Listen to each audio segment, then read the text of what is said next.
성경 읽어진의 4일차 세번역 성경 창세기 16장에서 19장. 창세기 16장. 아브라함의 아내 사레는 아이를 낳지 못하였다. 그에게는 하갈이라고 하는 이집트 사람 여종이 있었다. 사레가 아브라함에게 말하였다. 주님께서 나에게 아이를 가지지 못하게 하시니 당신은 나의 여종과 동침하십시오. 하갈의 몸을 빌려서 집안의 대를 이어갈 수 있기를 바랍니다. 아브라함은 사레의 말을 따랐다. 아브라함의 아내 사레가 자기의 여종 이집트 사람 하갈을 데려다가 자기 남편 아브라함에게 아내로 준 때는 아브라함이 가나안 땅에서 살아온 지 10년이 지난 뒤이다. 아브라함이 하갈과 동침하니 하갈이 임신하였다. 하갈은 자기가 임신한 것을 알고서 자기의 여주인을 깔보았다. 사레가 아브라함에게 말하였다. 내가 받는 이 고통은 당신이 책임을 지셔야 합니다. 나의 종을 당신 품에 안겨 주었더니 그 종이 자기가 임신한 것을 알고서 나를 멸시합니다. 주님께서 당신과 나 사이를 판단하여 주시면 좋겠습니다. 아브라함이 사라에게 말하였다. 여보, 당신의 종인이 당신 마음대로 할 수 있지 않소. 당신이 좋은 대로 그에게 하기 바라오. 사레가 하갈을 학대하니 하갈이 사레 앞에서 도망하였다. 주님의 천사가 사막에 있는 샘 곁에서 하갈을 만났다. 그 샘은 수르로 가는 길 옆에 있다. 천사가 물었다. 사레의 종 하갈아, 내가 어디서 와서 어디로 가는 길이냐? 하갈이 대답하였다. 나의 여주인 사레에게서 도망하여 나오는 길입니다. 주님의 천사가 그에게 말하였다. 너의 여주인에게로 돌아가서 그에게 복종하면서 살아라. 주님의 천사가 그에게 또 일렀다. 내가 너에게 많은 자손을 주겠다. 자손이 셀 수도 없을 만큼 불어나게 하겠다. 주님의 천사가 그에게 또 일렀다. 너는 임신한 몸이다. 아들을 낳게 될 것이니 그의 이름을 이스마엘이라고 하여라. 내가 고통 가운데서 부르짖는 소리를 주님께서 들으셨기 때문이다. 너의 아들은 들나귀처럼 될 것이다. 그는 모든 사람과 싸울 것이고 모든 사람 또한 그와 싸울 것이다. 그는 자기의 모든 친족과 대결하며 살아가게 될 것이다. 하갈은 내가 여기에서 나를 보시는 하나님을 뵙고도 이렇게 살아서 겪은 일을 말할 수 있다니 하면서 자기에게 말씀하신 주님을 보시는 하나님이라고 이름을 지었다. 그래서 그 샘 이름도 부엘라 헤로이라고 지어서 부르게 되었다. 그 샘은 지금도 가데스와 베렛 사이에 그대로 있다. 하갈과 아브라함 사이에서 아들이 태어나니 아브라함은 하갈이 낳은 그 아들의 이름을 이스마엘이라고 지었다. 하갈과 아브라함 사이에 이스마엘이 태어날 때에 아브라함의 나이는 86이었다. 창세기 17장. 아브라함이 나이 99이 되었을 때에 주님께서 그에게 나타나셔서 말씀하셨다. 나는 전능한 하나님이다. 나에게 순종하며 흠없이 살아라. 나와 너 사이에 내가 몸소 언약을 세워서 너를 크게 번성하게 하겠다. 아브라함이 얼굴을 땅에 대고 엎드려 있는데 하나님이 그에게 말씀하셨다. 나는 너와 언약을 세우고 약속한다. 너는 여러 민족의 조상이 될 것이다. 내가 너를 여러 민족의 아버지로 만들었으니 이제부터는 너의 이름이 아브라함이 아니라 아브라함이다. 내가 너를 크게 번성하게 하겠다. 너에게서 여러 민족이 나오고 너에게서 왕들도 나올 것이다. 내가 너와 세우는 언약은 나와 너 사이에 맺는 것일 뿐 아니라 너의 뒤에 오는 너의 자손과도 대대로 세우는 영원한 언약이다. 이 언약을 따라서 나는 너의 하나님이 될 뿐만 아니라 뒤에 오는 너의 자손의 하나님도 될 것이다. 내가 지금 나그네로 사는 이 가나안 땅을 너와 내 뒤에 오는 자손에게 영원한 소유로 모두 주고 나는 그들의 하나님이 될 것이다. 하나님이 또 아브라함에게 말씀하셨다. 너는 나와 세운 언약을 잘 지켜야 하고 내 뒤에 오는 너의 자손도 대대로 이 언약을 잘 지켜야 한다. 너희 가운데서 남자는 모두 할례를 받아야 한다. 이것은 너와 내 뒤에 오는 너의 자손과 세우는 나의 언약, 곧 너희가 모두 지켜야 할 언약이다. 너희는 포피를 베어서 할례를 받게 하여라. 이것이 나와 너희 사이에 세우는 언약의 표이다. 대대로 너희 가운데서 남자는 모두 난지 8해 만에 할례를 받아야 한다. 너희의 집에서 태어난 종들과 너희가 외국인에게 돈을 주고서 사온 종도 비록 너희의 자손은 아니라 해도 마찬가지로 할례를 받아야 한다. 집에서 태어난 종과 외국인에게 돈을 주고서 사온 종도 할례를 받아야 한다. 그렇게 하여야만 나의 언약이 너희 몸에 영원한 언약으로 새겨질 것이다. 할례를 받지 않은 남자 곧 포피를 베지 않은 남자는 나의 언약을 깨뜨린 자이니 그는 나의 백성에게서 끊어진다. 하나님이 아브라함에게 또 말씀하셨다. 너희 아내 사레를 이제 사레라고 하지 말고 사라라고 하여라. 내가 그에게 복을 주어 너에게 아들을 낳아주게 하겠다. 내가 너희 아내에게 복을 주어서 여러 민족의 어머니가 되게 하고 백성들을 다스리는 왕들이 그에게서 나오게 하겠다. 아브라함은 얼굴을 땅에 대고 엎드려 웃으면서 혼잣말을 하였다. 나이 100살 된 남자가 아들을 낳는다고? 또 90살이나 되는 사라가 아이를 낳을 수 있을까? 아브라함은 하나님께 아뢰었다. 이스마엘이나 하나님께서 주시는 복을 받으면서 살기를 바랍니다. 하나님 말씀하셨다. 아니다. 너의 아내 사라가 너에게 아들을 낳아줄 것이다. 아이를 낳거든 이름을 이삭이라고 하여라. 내가 그와 언약을 세울 것이니 그 언약은 그의 뒤에 오는 자손에게도 영원한 언약이 될 것이다. 내가 너의 말을 들었으니 내가 반드시 이스마엘에게 복을 주어서 그가 자식을 많이 낳게 하고 그 자손이 크게 불어나게 할 것이다. 그에게서 12명의 영도자가 나오게 하고 그가 큰 나라를 이루게 하겠다. 그러나 나는 내년 이맘때에 사라가 너에게 낳아줄 아들 이삭과 언약을 세우겠다. 하나님은 아브라함에게 말씀을 다하시고 그를 떠나서 올라가셨다. 바로 그날에 아브라함은 자기 아들 이스마엘과 집에서 태어난 모든 종과 돈을 주고 사온 모든 종 곧 자기 집안의 모든 남자와 함께 하나님 말씀하신 대로 포피를 베어서 할례를 받았다. 아브라함이 포피를 베어서 할례를 받은 것은 그의 나이 99살 때이고 그의 아들 이스마엘이 포피를 베어서 할례를 받은 것은 이스마엘의 나이 13살 때이다. 아브라함과 그의 아들 이스마엘은 같은 날에 할례를 받았다. 집에서 태어난 종과 외국인에게서 돈을 주고 사온 종과 아브라함 집안의 모든 남자가 아브라함과 함께 할례를 받았다. 창세기 18장. 주님께서 마므레의 상수리나무 곁에서 아브라함에게 나타나셨다.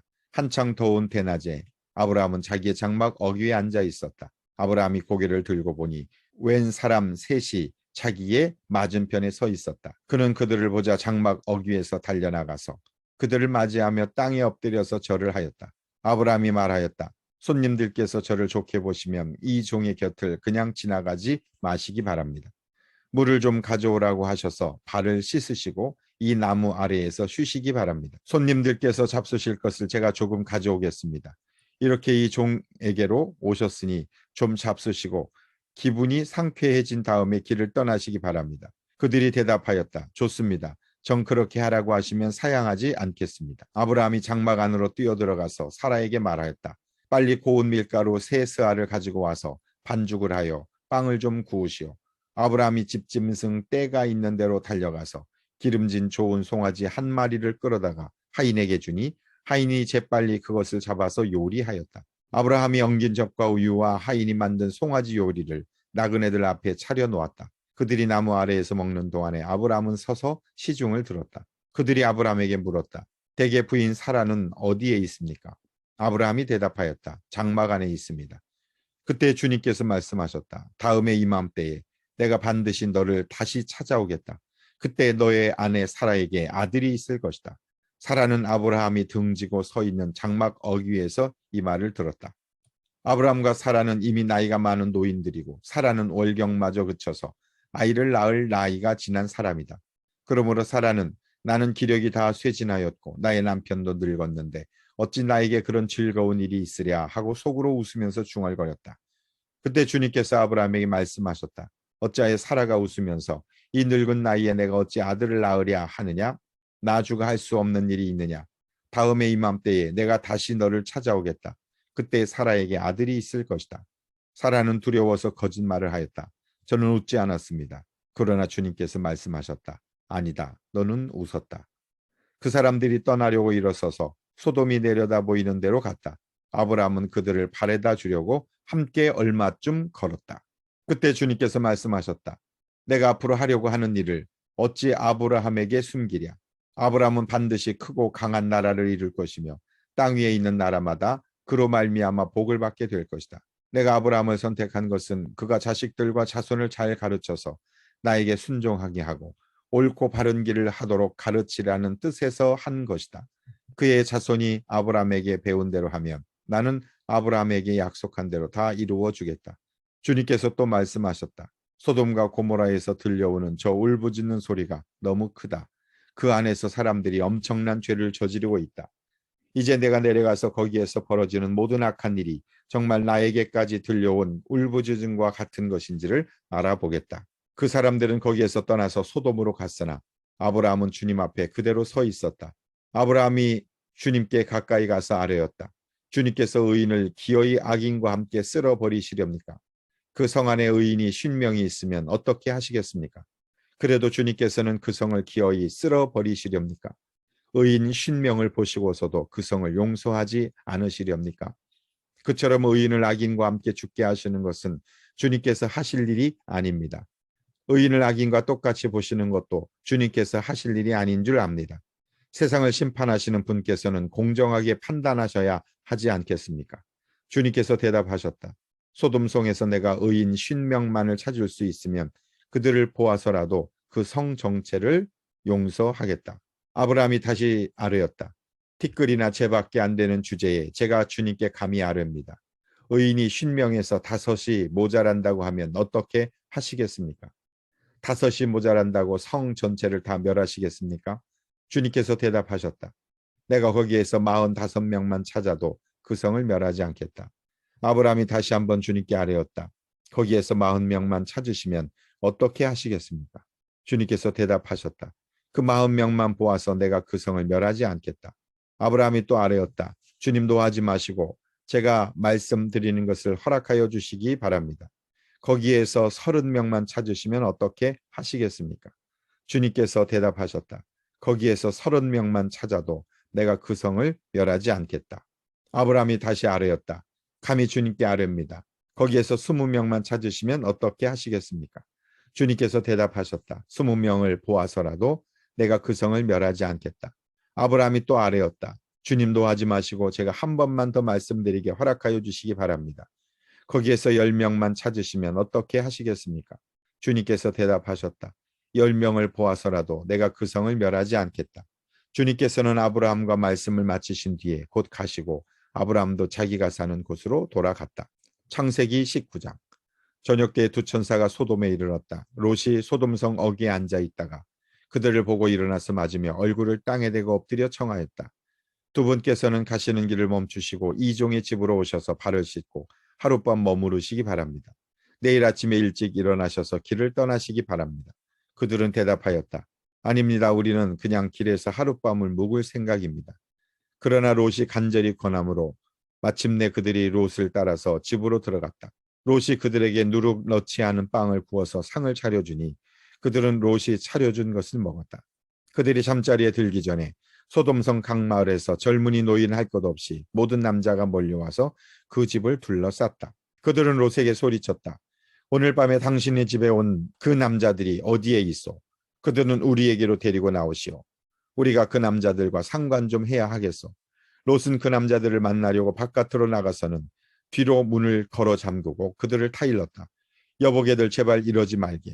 이건 악한 짓일세. 이것 보게 나에게 남자를 알지 못하는 두 딸이 있네. 그 아이들을 자네들에게 줄 터이니 그 아이들을 자네들 좋을 대로 하게. 그러나 이 남자들은 나의 집에 호호받으러 온 손님들이니까 그들에게는 아무 일도 저지르지 말게. 그러자 소돔의 남자들이 롯에게 비켜서라고 소리를 지르고 나서 이 사람이 자기도 나그네 살이를 하는 주제에 우리에게 재판관 행세를 하려고 하는구나. 어디 그들보다 당신이 먼저 혼 좀 나보시오 하면서 롯에게 달려들어 밀치고 대문을 부수려고 하였다. 안에 있는 두 사람이 손을 내밀어 롯을 안으로 끌어들인 다음에 문을 닫아 걸고 그 집 대문 앞에 모여든 남자들을 젊은이 노인 할 것 없이 모두 쳐서 그들의 눈을 어둡게 하여 대문을 찾지 못하게 하였다. 그 두 사람이 롯에게 말하였다. 식구들이 여기에 더 있습니까? 사위들이나 아들들이나 딸들이나 딸린 가족들이 이 성 안에 더 있습니까? 그들을 다 성 바깥으로 데리고 나가십시오. 우리는 지금 이곳을 멸하려고 합니다. 이 성 안에 있는 사람들을 규탄하는 크나큰 울부짖음이 주님 앞에 이르렀으므로 주님께서 소돔을 멸하시려고 우리를 보내셨습니다. 롯이 나가서 자기 딸들과 약혼한 사익감들에게 이 사실을 알렸다. 롯이 그들에게 말하였다. 서두르게 이 성을 빠져나가야 하네. 주님께서 이 성을 곧 멸하실 것에. 그러나 그의 사익감들은 그가 농담을 한다고 생각하였다. 동틀 무렵에 천사들이 롯을 재촉하여 말하였다. 서두르시오. 여기에 있는 부인과 두 딸을 데리고 여기를 떠나시오. 꿈을 거리고 있다가는 이 성이 벌을 받을 때에 함께 죽고 말 것이오. 그런데도 롯이 꿈을 거리자 그 두 사람은 롯과 그의 아내와 두 딸의 손을 잡아 끌어서 성 바깥으로 안전하게 대피시켰다. 주님께서 롯의 가족에게 자비를 베푸신 것이다.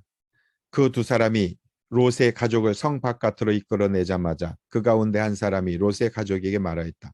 어서 피하여 목숨을 건지시오. 뒤를 돌아보거나 들에 머무르거나 하지 말고 저 산으로 도피하시오. 그렇게 하지 않으면 죽고 말 것이오. 이때 롯이 그들에게 말하였다. 다른 길을 말씀해 주시기 바랍니다. 두 분께서는 이 종을 좋게 보시고 저에게 크나큰 은혜를 베푸셔서 저의 목숨을 구해 주셨습니다. 그러나 제가 저 산까지 도피해 가다가는 이 재난을 피하지 못하고 죽게 될까 두렵습니다. 보십시오. 저기 작은 성이 하나 있습니다. 저 성이면 가까워서 피할 만합니다. 그러니 그리로 피하게 하여 주십시오. 아주 작은 성이 아닙니까? 거기로 가면 제 목숨이 안전할 것입니다. 그 사람이 롯에게 말하였다. 좋소, 내가 그 청을 들어주겠소. 저 성은 멸하지 않겠소. 당신 내가 거기에 이르기까지는 내가 아무 일도 하지 않을 테니 빨리 그리로 가시오. 롯이 그 성을 작다고 하였으므로 사람들은 그 성의 이름을 소알이라고 하였다. 롯이 소알에 이르렀을 때 해가 떠올라서 땅을 비췄다. 주님께서 하늘, 곧 주님께서 계신 곳으로부터 소돔과 고모라의 유황과 불을 소나기처럼 퍼 부으셨다. 주님께서는 그 두 성과 성 안에 사는 모든 사람과 넓은 들과 땅에 심은 채소를 다 엎어 멸하셨다. 롯의 아내는 뒤를 돌아보았으므로 소금 기둥이 되었다. 다음 날 아침에 아브라함이 일찍 일어나서 주님을 모시고 서 있던 그곳에 이르러서 소돔과 고모라와 넓은 들이 있는 땅을 내려다보니 거기에서 솟아오르는 연기가 마치 옹기 가마에서 나는 연기와 같았다. 하나님은 들에 있는 성들을 멸하실 때에 아브라함을 기억하셨다. 그래서 하나님은 롯이 살던 그 성들을 재앙으로 뒤엎으실 때에 롯을 그 재앙에서 건져주신 것이다. 롯은 소알에 사는 것이 두려워서 두 딸을 데리고 소알을 떠나 산으로 들어가서 숨어서 살았다. 롯은 두 딸들과 함께 같은 굴에서 살았다. 하루는 큰 딸이 작은 딸에게 말하였다. 우리 아버지는 늙으셨고 아무리 보아도 이 땅에는 세상 풍속대로 우리가 결혼할 남자가 없다. 그러니 우리가 아버지께 술을 대접하여 취하시게 한 뒤에 아버지 자리에 들어가서 아버지에게서 씨를 받도록 하자. 그날 밤에 두 딸은 아버지에게 술을 대접하여 취하게 한 뒤에 큰딸이 아버지 자리에 들어가서 누웠다. 그러나 아버지는 큰딸이 와서 누웠다가 일어난 것을 전혀 알아차리지 못하였다. 이튿날 큰딸이 작은딸에게 말하였다. 어젯밤에는 내가 우리 아버지와 함께 누웠다. 오늘 밤에도 우리가 아버지께 술을 대접하여 취하시게 하자. 그리고 이번에는 내가 아버지 자리에 들어가서 아버지에게서 씨를 받아라. 그래서 그날 밤에도 두 딸은 아버지에게 술을 대접하여 취하게 하였고 이번에는 작은 딸이 아버지 자리에 들어가 누웠다. 그러나 이번에도 그는 작은 딸이 와서 누웠다가 일어난 것을 전혀 알아차리지 못하였다. 롯이 두 딸이 드디어 아버지의 아이를 가지게 되었다. 큰 딸은 아들을 낳고 아기 이름을 모압이라고 하였으니 그가 바로 오늘날 모압 사람의 조상이다. 작은 딸도 아들을 낳고 아기 이름을 베남미라고 하였으니 그가 바로 오늘날 암몬 사람의 조상이다. 아멘.